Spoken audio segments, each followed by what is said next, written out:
আজকে নিয়ে আসলাম last part, বিদায়ের পার্ট। আমার নানুর বাসা থেকে বিদায় নিয়ে আমরা কাউনিয়া প্ল্যাটফর্মে এসে দাঁড়ায় আছি ট্রেনের অপেক্ষায়। আমরা আজকে বাসায় যাব, এই জন্যে। দেখেন কাউনিয়া স্টেশন, অনেকক্ষণ ধরে দাঁড়াইছিলাম। ট্রেন আসতে অনেক দেরি করছে, টিকিট কাটে আমরা এখানে অনেকক্ষণ অপেক্ষা করছি। ট্রেনটা আসার কথা ছিল 3টা 25 মিনিটে, কিন্তু ট্রেন আসছে 5টা বাজে, অনেক দেরি হয়েছে। এই যে এখানে 3টা ছোট ছোট শিশু ওরা শয়তানি করতেছিল, ভাবলাম যে এদেরকে একটু ভিডিও করি, এদের নিয়ে হালকা একটু ভিডিও করতেছিলাম। সময়টা পাস হচ্ছিল। বাবুগুলা ওরা 3জনে ভাই বোন, ওরা যখন দেখতেছে যে আমরা ভিডিও করতেছি, তাই ওরাও সুন্দরভাবে দাঁড়াচ্ছিল ভিডিও করার জন্য। বাবুগুলা অনেক কিউট, ওরাও ট্রেনের জন্য অপেক্ষা করতেছিল। এর নাম দিয়া, ছোটটার নাম আদি, আরেকজনের নাম দিগন্ত।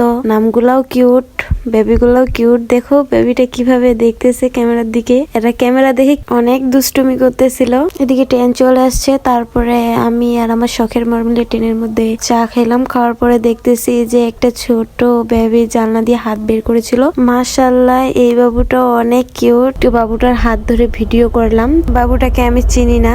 আর এদিকে আমরা বাসার কাছাকাছি চলে আসছি, এখন নামবো। বাই।